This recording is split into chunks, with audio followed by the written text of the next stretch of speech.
혼자 가게 된 제주도 여행에서 60대 변호사를 만나 재혼하고 한 달 뒤 완전 날벼락을 얻어맞았습니다.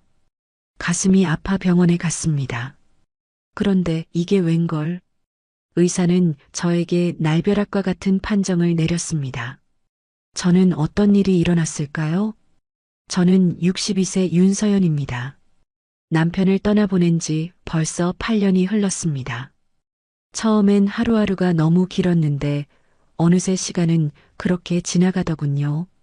아이들은 다들 바쁘다며 안부 전화도 뜸해지고 집안은 점점 더 조용해졌죠.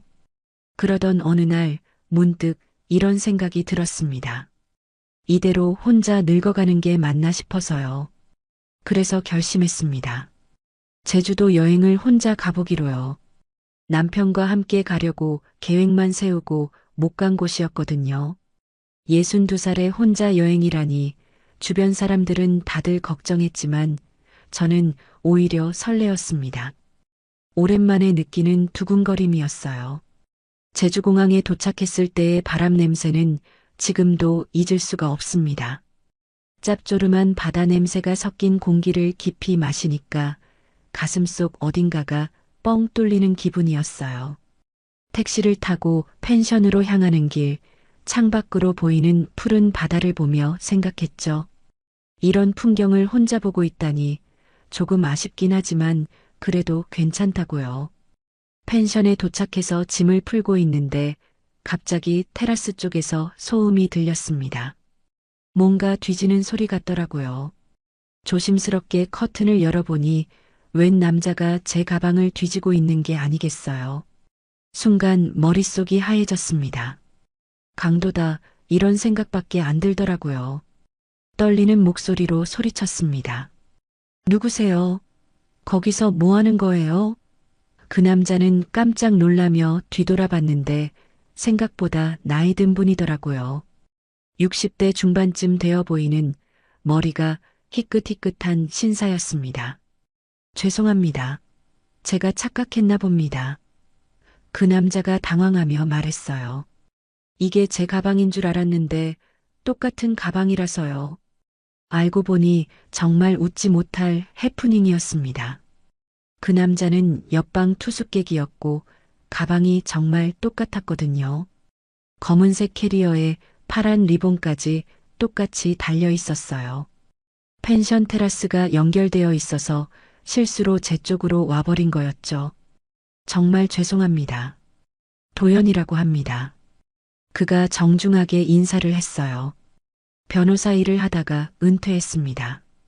저도 어색하게 인사를 받았습니다. 서연이에요. 저도 죄송해요. 너무 놀라서 소리를 질렀네요. 그렇게 우리의 첫 만남은 시작되었습니다. 서로 머쓱해하며 사과를 주고받는 사이 묘하게도 마음 한구석이 따뜻해지는 걸 느꼈어요. 이상하게도 오랜만에 누군가와 이렇게 이야기를 나누니까 반가웠습니다. 다음 날 아침 일찍 올레길을 걸으려고 나섰습니다. 혼자 걷는 길이 조금 쓸쓸하긴 했지만 바다에서 불어오는 시원한 바람이 마음을 달래주더라고요. 파도 소리를 들으며 천천히 걸어가는데 뒤에서 누군가 부르는 소리가 들렸습니다. 서연 씨, 서연 씨 맞죠? 돌아보니 어제 그 남자 도연 씨였습니다. 운동복 차림에 등산모를 쓴 모습이 제법 멋져 보였어요. 저도 아침 산책 나왔는데 이렇게 또 만나네요. 정말 우연의 연속이었죠. 어색할 수도 있었는데 왠지 반가웠습니다. 같이 걸어도 될까요? 도연 씨가 조심스럽게 물어봤고 저는 고개를 끄덕였어요. 처음엔 날씨 이야기, 제주도 풍경 이야기만 했습니다. 그런데 걷다 보니 자연스럽게 개인적인 이야기가 나오더라고요. 저도 모르게 남편 이야기를 꺼냈습니다. 남편이 암투병을 5년 했어요. 마지막 1년은 정말 힘들었죠. 바다를 보며 말하니까 마음이 조금 편해졌습니다. 그런데 남편이 돌아가신 후에 상속 문제로 시댁과 다툼이 있었거든요. 결국 집까지 팔고 참 힘든 시간이었습니다. 도연 씨가 걸음을 멈추고 저를 바라봤어요. 그 눈빛에 깊은 이해가 담겨 있더라고요. 저도 비슷한 경험이 있습니다. 도연 씨의 목소리가 낮아졌어요. 10년 전에 이혼했거든요. 아내와 성격 차이로 갈라섰는데 아들이 저를 원망하더라고요. 지금도 연락이 안 됩니다. 그의 표정에서 깊은 상처를 읽을 수 있었습니다. 바람에 흔들리는 억새처럼 쓸쓸해 보였어요. 아들 녀석이 어머니 편만 들고 저한테는 차갑기만 해요. 명절에도 안 보자고 하고 혈육이 이럴 수가 있나 싶어서 마음이 아팠습니다. 우리는 한동안 말없이 걸었습니다. 파도 소리만 들리는 고요한 시간이었죠. 그런데 이상하게도 그 침묵이 불편하지 않았어요. 서로의 아픔을 이해하는 시간이었달까요? 우린 참 비슷하네요. 도연 씨가 먼저 입을 열었습니다. 잃어본 사람만 아는 공허함이랄까? 그 말에 가슴 한구석이 찡해졌습니다. 정말 그랬어요. 가족을 잃고 사랑하는 사람과 멀어진 아픔. 그 빈자리를 혼자 견뎌온 시간들. 이 모든 걸 이해해주는 사람을 만난다는 게 이런 기분인가 싶었죠. 바닷바람이 더 세게 불어왔습니다. 저도 모르게 한 걸음 도연 씨 쪽으로 다가갔어요. 그도 자연스럽게 제 쪽으로 몸을 돌렸고요. 우리 사이의 거리가 조금씩 좁혀지는 걸 느꼈습니다. 8년 만에 처음 느끼는 따뜻한 온기였어요. 제주도에서 돌아온 후 일주일이 지났습니다. 평소처럼 도서관에 가서 책을 읽고 있는데 자꾸만 도연 씨 생각이 났어요. 올레길에서 나눈 그 진솔한 대화가 계속 머릿속을 맴돌더라고요. 이상했습니다. 이렇게 누군가가 생각나는 건 정말 오랜만이었거든요. 그런데 정말 운명인지 도서관을 나오다가 도연 씨를 마주쳤습니다. 그도 저만큼이나 놀라는 표정이었어요. 정말 우연이네요.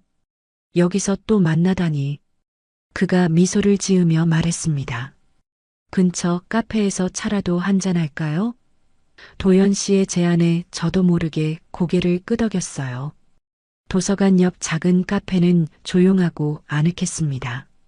창가 자리에 앉아 따뜻한 아메리카노를 주문했죠. 제주도에서 돌아온 후 어떻게 지내셨어요? 도연 씨가 먼저 물어봤습니다. 저는 솔직하게 답했어요. 평소와 똑같이요.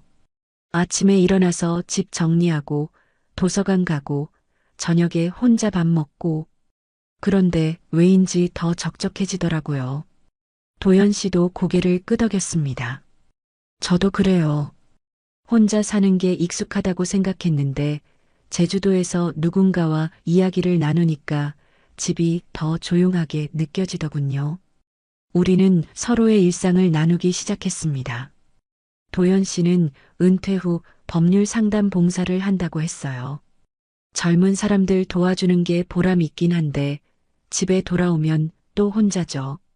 텔레비전 소리만 덩그러니 들리고 저도 제 이야기를 털어놓았습니다. 딸 혜민이가 미국에 있어서 1년에 한두 번밖에 못 보거든요. 전화는 하지만 바쁘다고 금방 끊어버리고 가끔은 이렇게 늙어가는 게 무서워요. 무서우시다고요? 도연 씨가 눈을 마주치며 물었습니다. 병이라도 나면 어쩌나, 치매라도 걸리면 어쩌나 하는 생각들이요. 혼자서 다 감당해야 한다는 게 부담스러워요. 커피잔을 돌리며 말했더니 도연 씨가 깊게 한숨을 쉬었어요. 저도 똑같은 생각을 합니다. 아들과 연락도 안 되는 상황에서 제가 쓰러지면 누가 알까 싶어서요. 가끔 이웃집에서 냄새라도 나야 발견될까봐 걱정되더라고요. 그의 말에 가슴이 먹먹해졌습니다. 나이가 들면서 누구나 갖게 되는 두려움이었죠. 젊을 땐 생각하지 못했던 현실적인 걱정들이었어요. 창밖으로 해가 지고 있었습니다. 카페에 노을빛이 스며들면서 분위기가 더욱 포근해졌어요. 도연 씨가 조심스럽게 입을 열었습니다.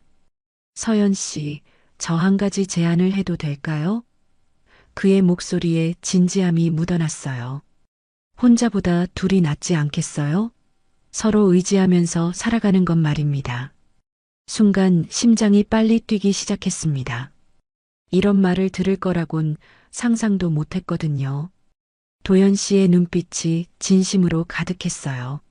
하지만 마음 한편으로는 두려움이 밀려왔습니다.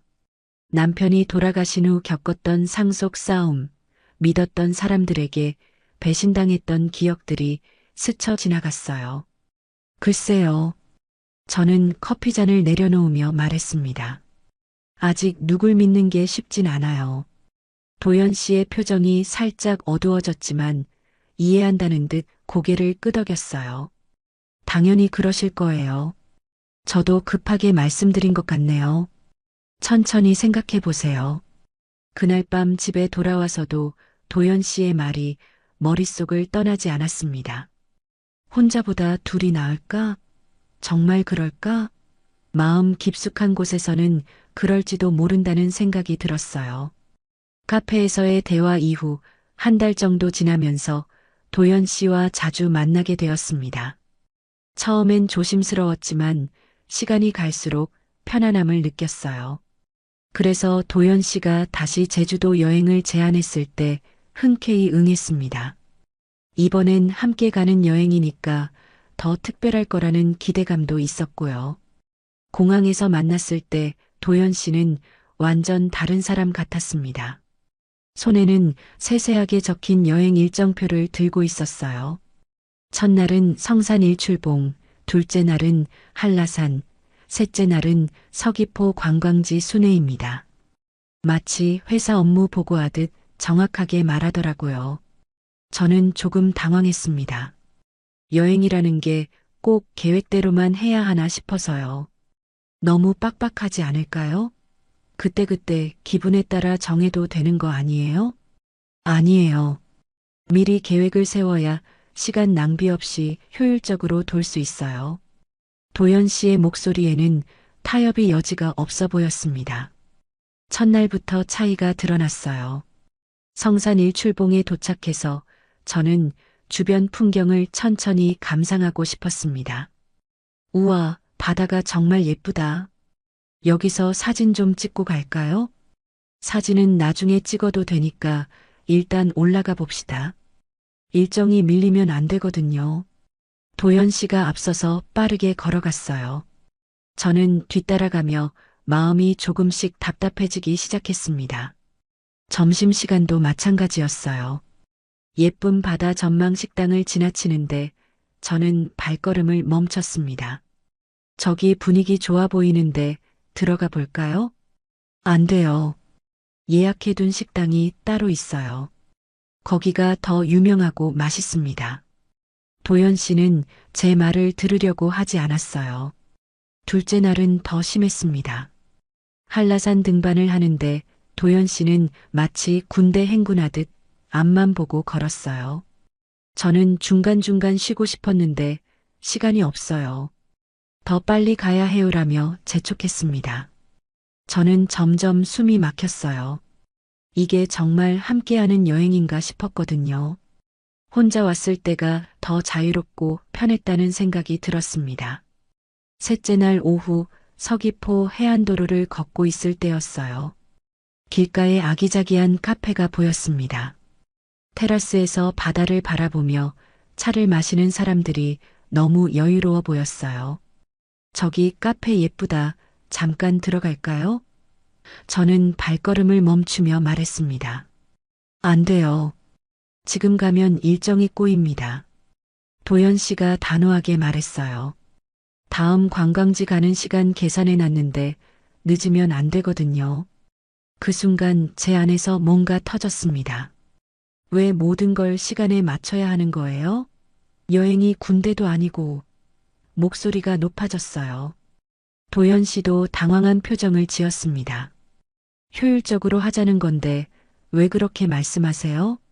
계획 없이 하면 시간만 버리게 됩니다. 시간을 버린다고요? 여유롭게 즐기는 게 시간 버리는 건가요? 저도 모르게 화가 났어요. 8년 동안 혼자 지내면서 이런 감정을 느낀 적이 없었는데 말이죠. 주변 사람들이 저희를 쳐다봤습니다. 아름다운 해안 풍경과는 정반대로 우리 사이의 공기는 차갑게 식어버렸어요. 파도 소리마저 멀게 느껴졌습니다. 그날 밤 숙소에서 저는 많은 생각을 했습니다. 혼자 지낼 때는 몰랐던 도연 씨의 모습이 보이기 시작했어요. 너무 꼼꼼하고 융통성이 없는 성격. 과연 이런 사람과 함께 살 수 있을까 하는 의문이 들었습니다. 처음 느꼈던 따뜻함이 점점 부담으로 변해가는 걸 느꼈어요. 제주도에서 돌아온 후 며칠 동안 서로 연락을 하지 않았습니다. 그런데 이상하게도 도연 씨가 더 그리워지더라고요. 혼자 있으니까 그 꼼꼼하고 계획적인 성격도 나쁘지 않다는 생각이 들었어요. 적어도 저를 챙겨주려는 마음은 진심이었으니까요. 결국 도연 씨가 먼저 연락을 했습니다. 서연 씨, 제가 너무 경직되게 행동했나 봅니다. 죄송해요. 그의 사과에 마음이 누그러졌어요. 저도 너무 감정적으로 반응했나 봐요. 그 후로 우리는 서로의 차이점을 인정하려고 노력했습니다. 만날 때마다 조금씩 타협점을 찾아갔어요. 도연 씨는 계획을 조금 느슨하게 하려고 했고, 저는 그의 성향을 이해하려고 했죠. 시간이 흐르면서 자연스럽게 결혼 이야기가 나왔습니다. 이제 나이도 있고 거창한 결혼식은 부담스럽잖아요. 가족끼리만 간단하게 하는 게 어떨까요? 도연 씨의 제안에 저도 동의했어요. 딸 혜민이는 미국에 있어서 오기 어렵다고 했고, 도연 씨 아들도 여전히 연락이 안 되는 상황이었습니다. 결국 우리 둘만의 조촐한 결혼식을 올렸어요. 작은 식당을 빌려서 간소하게 했지만 그날만큼은 정말 행복했습니다. 이제 정말 혼자가 아니구나. 새하얀 원피스를 입고 거울을 보며 생각했어요. 62살에 다시 신부가 되다니 꿈 같은 일이었죠. 신혼생활은 생각보다 평온했습니다. 도연 씨는 저를 배려해 주려고 많이 노력했어요. 아침마다 커피를 타주고 함께 산책도 하고, 물론 가끔 성격 차이로 다투기도 했지만 그럴 때마다 서로 이해하려고 했습니다. 그런데 결혼한 지 한 달쯤 됐을 때였어요. 도연 씨가 급한 일로 외출을 했는데 서랍에서 볼펜을 찾다가 뜻밖의 서류를 발견했습니다. 부동산 증여 계약서였어요. 처음엔 그냥 도연 씨의 개인 서류려니 했는데 자세히 보니 이상했어요. 수익자 란에 윤서연이라고 적혀 있는 게 아니겠어요. 제 이름이었습니다. 이게 뭐지? 손이 떨리기 시작했어요. 계약서를 자세히 읽어보니 도연 씨 명의의 아파트 한 채를 제게 증여한다는 내용이었습니다. 그것도 우리가 처음 만난 날짜로 되어 있더라고요. 머리가 하얘졌습니다. 이게 무슨 뜻인지 이해할 수가 없었어요. 왜 이런 서류가 있는 건지, 언제 만든 건지, 가슴이 두근거리기 시작했습니다. 마침 그때 현관문이 열리는 소리가 들렸어요. 여보 왔어요. 도연 씨의 목소리였습니다. 하지만 저는 대답할 수가 없었어요. 서류를 들고 있는 손이 계속 떨렸거든요. 더 놀라운 건 그때 딸 혜민이가 갑자기 나타난 거였어요. 미국에서 깜짝 방문했다며 열쇠로 문을 열고 들어왔습니다. 엄마 안녕하세요. 새아버지한테 인사드리러. 혜민이가 제 표정을 보고 걸음을 멈췄어요. 엄마 왜 그래요? 무슨 일 있어요? 저는 떨리는 손으로 서류를 혜민이에게 보여줬습니다. 혜민이의 얼굴이 점점 굳어지더라고요. 서류를 꼼꼼히 읽던 혜민이가 갑자기 소리쳤어요. 엄마, 이거 뭐예요?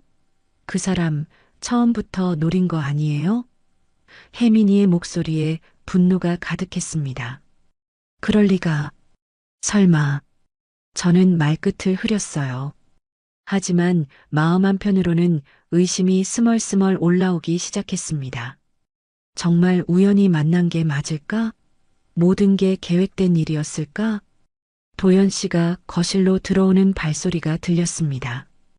이제 무엇을 어떻게 물어봐야 할지 모르겠어요. 믿고 싶었던 사람에 대한 의심이 마음속에 검은 그림자처럼 번져가고 있었습니다. 그날 밤 큰 싸움이 벌어졌습니다. 도연 씨는 계약서에 대해 해명하려고 했지만 저는 더 이상 듣고 싶지 않았어요. 처음부터 계획된 일이었구나. 내가 얼마나 바보 같았나. 분노와 배신감이 가슴을 짓눌렀습니다. 서연 씨, 오해예요. 제가 설명을. 도연 씨가 말하려고 했지만 저는 손을 저었어요. 됐어요. 더 이상 듣고 싶지 않습니다. 그날 밤 짐을 싸서 집을 나왔습니다. 혜민이가 말렸지만 더 이상 그 집에 있을 수 없었어요. 예전에 살던 동네 원룸을 다시 얻어서 혼자 지내기 시작했습니다. 도연 씨에게서 매일 전화가 왔지만 받지 않았어요. 문자 메시지도 수십 통 왔지만 읽지 않고 지웠습니다. 믿었던 사람에게 배신당했다는 생각에 마음이 무너져 내렸어요. 한 달 정도 그렇게 지내는데 어느 날 갑자기 가슴에 통증이 느껴졌습니다. 처음엔 스트레스 때문이라고 생각했어요. 하지만 며칠이 지나도 아픔이 계속되더라고요. 밤에는 잠도 제대로 못 잘 정도였습니다. 결국 혼자 병원에 갔습니다. 의사 선생님이 여러 검사를 해보자고 하더라고요. 혹시 모르니까 정밀 검사를 받아보세요. 그 말에 가슴이 덜컥 내려앉았어요. 일주일 후 검사 결과를 들으러 갔을 때 세상이 무너지는 기분이었습니다. 유방암 초기 단계입니다. 다행히 일찍 발견됐으니까 수술하면 완치 가능해요. 의사 선생님의 말이 멀게 들렸어요.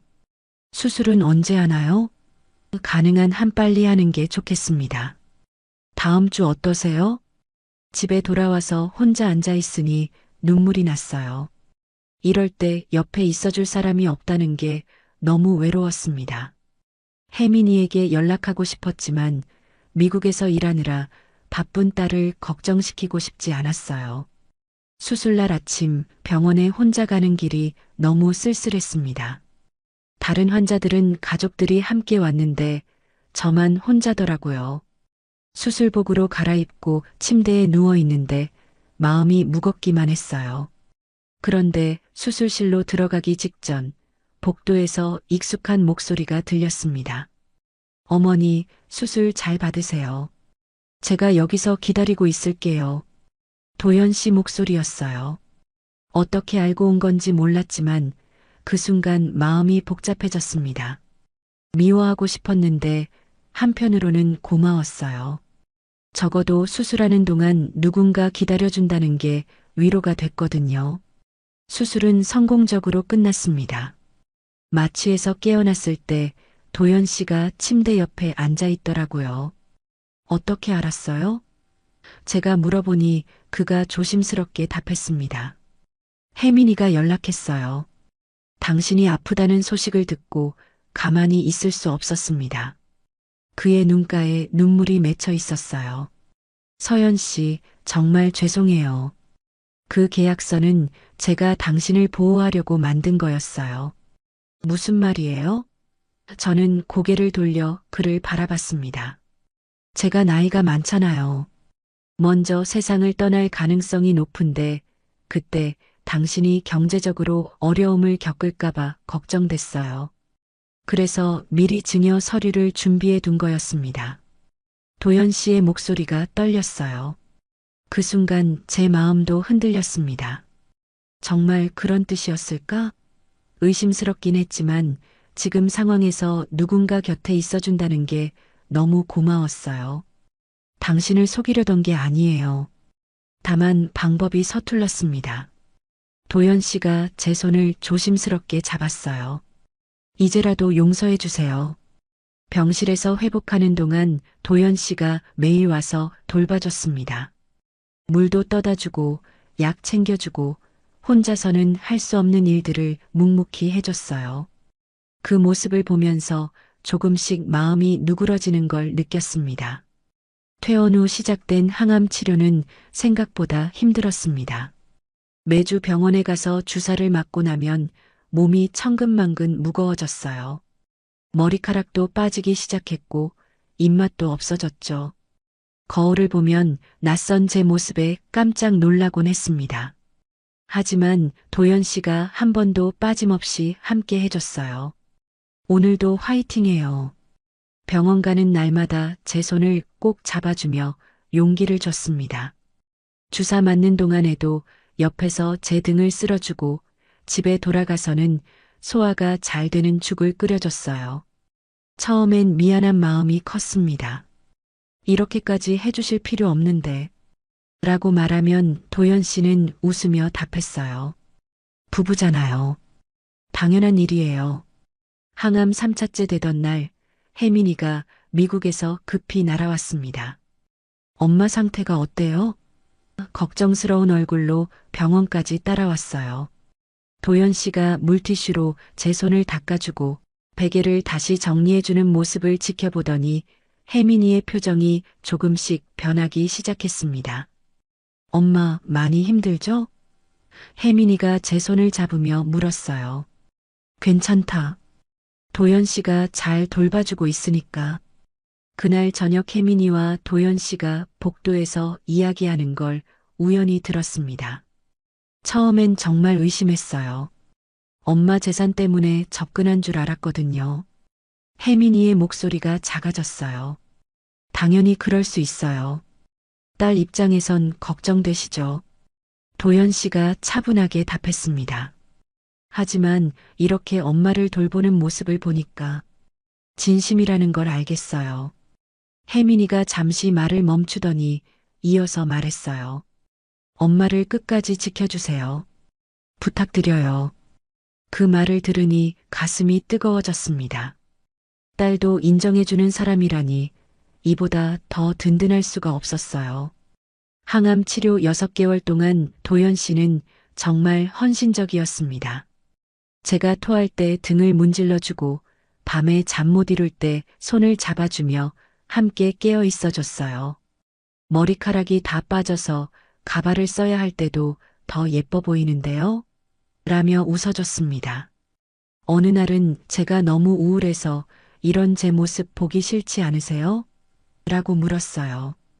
도연 씨가 제 얼굴을 두 손으로 감싸며 말했습니다. 당신이 얼마나 용감한지 아세요? 전 그런 당신이 자랑스러워요. 마지막 항암 치료를 받던 날 간호사 선생님이 말했어요. 남편분이 정말 대단하세요. 매번 오셔서 이렇게 정성스럽게 돌보시는 분 처음 봐요. 그 말에 도연 씨가 부끄러워하며 손사래를 쳤지만 저는 정말 고마웠습니다. 드디어 완치 판정을 받던 날이었어요. 축하드려요. 완전히 깨끗해졌습니다. 의사 선생님의 말에 눈물이 터져 나왔어요. 도연 씨도 저와 함께 울었습니다. 정말 수고하셨어요. 이제 걱정 끝이에요. 병원 밖으로 나오니 봄꽃이 흐드러지게 피어 있었습니다. 새 출발이네요. 도연 씨가 제 어깨에 손을 올리며 말했어요. 이제 정말 함께 살아가는 거예요. 그날 밤 집에서 우리는 진지한 대화를 나눴습니다. 앞으로 어떻게 살고 싶으세요? 도연 씨가 물었어요. 저는 잠시 생각해보고 답했습니다. 평범하게 하지만 서로를 아끼면서 살고 싶어요. 저도 마찬가지예요. 남은 시간 당신과 함께 소중하게 보내고 싶습니다. 도연 씨가 제 손을 꼭 잡았어요. 이제 정말 의심도 두려움도 없었습니다. 병을 함께 이겨내면서 우리는 진짜 부부가 된 것 같았어요. 서로의 상처를 치유해주고 미래를 함께 그려나가는 동반자 말이죠. 어려운 시간을 함께 견딘 만큼 앞으로의 시간은 더욱 소중할 거라는 확신이 들었습니다. 완치 판정을 받고 한 달이 지났을 때 도연 씨가 제안했습니다. 제주도에 다시 가보는 게 어떨까요? 우리가 처음 만난 곳이니까요. 그 말에 가슴이 따뜻해졌어요. 예전엔 계획적이고 효율성만 따지던 도연 씨가 이렇게 감성적인 제안을 하다니 정말 많이 변했다는 생각이 들었습니다. 좋아요. 이번엔 천천히 가봐요. 제가 웃으며 답했어요. 시간에 쫓기지 말고 우리 마음대로요. 3월 말 제주도는 유채꽃이 한창이었습니다. 공항에 도착하자마자 향긋한 꽃 냄새가 코끝을 자극했어요. 예전에 왔을 때와는 완전히 다른 기분이었습니다. 그때는 혼자 온 외로움과 새로운 만남에 대한 설렘이 뒤섞여 있었는데 이번에는 마음이 정말 편안했어요. 같은 펜션을 예약했습니다. 처음 도연 씨를 강도로 오해했던 그 테라스가 보이니까 웃음이 났어요. 그때 정말 놀랐죠? 도연 씨도 웃으며 말했습니다. 저도 깜짝 놀랐어요. 이렇게 무서운 분인 줄 몰랐다니까요. 무서운 분이라니 너무하네요. 저도 장난스럽게 받아쳤어요. 이런 농담을 주고받을 수 있을 만큼 편해진 우리 사이가 신기했습니다. 이번 여행은 정말 달랐어요. 도연 씨는 일정표를 만들지도 않았고 그때그때 기분에 따라 움직였습니다. 저기 카페 예쁘네요. 들어가 볼까요? 제가 말하면 그러죠. 좋은 생각이에요라며 흔쾌히 따라와 줬어요. 둘째 날 아침 우리는 처음 진솔한 대화를 나눴던 올레길을 다시 걸었습니다. 봄바람이 살랑살랑 불어와서 기분이 상쾌했어요. 바다는 여전히 푸르고 아름다웠습니다. 여기서 처음으로 속마음을 털어놓았죠. 도연 씨가 그때 앉았던 벤치를 가리키며 말했어요. 서로 아픈 이야기를 했던 곳이에요. 맞아요. 그때만 해도 이렇게 될 줄 누가 알았겠어요. 저도 그날을 떠올리며 미소를 지었습니다. 혼자 늙어간다고 생각했는데 이렇게 좋은 사람을 만나게 되다니. 우리는 벤치에 나란히 앉았습니다. 파도 소리가 들리고 갈매기들이 날아다니는 모습이 평화로웠어요. 도연 씨가 조심스럽게 제 손을 잡았습니다. 서연 씨, 정말 고마워요. 갑자기 왜요? 제가 물어보니 그가 진지한 표정으로 답했어요. 저를 믿어주고 용서해주고 함께 아픔을 이겨내줘서요. 혼자였다면 못 버텼을 거예요. 그 말에 제 눈가도 촉촉해졌습니다. 저야말로 고마워요. 가장 힘들 때 곁에 있어줘서. 바닷바람이 우리 주위를 감쌌습니다. 도연 씨가 제 손을 더 꼭 잡으며 말했어요. 남은 시간 우리 천천히 아름답게 채워가요. 그 순간 제 마음속에 온기가 번져갔습니다. 늦게 시작된 사랑이지만 그래서 더 소중하고 깊은 것 같았어요. 젊을 때의 열정적인 사랑과는 다른 서로를 이해하고 아끼는 성숙한 사랑이었습니다. 천천히 아름답게요. 제가 그의 말을 되뇌며 고개를 끄덕였어요. 석양이 바다 위로 떨어지고 있었습니다. 황금빛 노을이 물결 위에서 반짝이는 모습이 황홀했어요. 우리도 인생의 황혼기에 접어들었지만 이렇게 아름다운 순간을 함께 나눌 수 있다는 게 감사했습니다. 그날 밤 펜션 테라스에서 별을 바라보며 생각했어요. 늦게 핀 꽃도 꽃이고 늦게 시작된 사랑도 사랑이라고. 어쩌면 인생의 경험이 쌓인 지금이기에 더 깊고 진실한 감정을 나눌 수 있는 건 아닐까요? 도연 씨도 같은 생각이었는지 제 어깨에 기대며 말했어요. 우리 이제 진짜 시작이네요. 네, 정말 시작이었습니다. 서로의 마지막 계절을 따뜻하게 물들여갈 새로운 시작이요. 시작이요. 시작이요.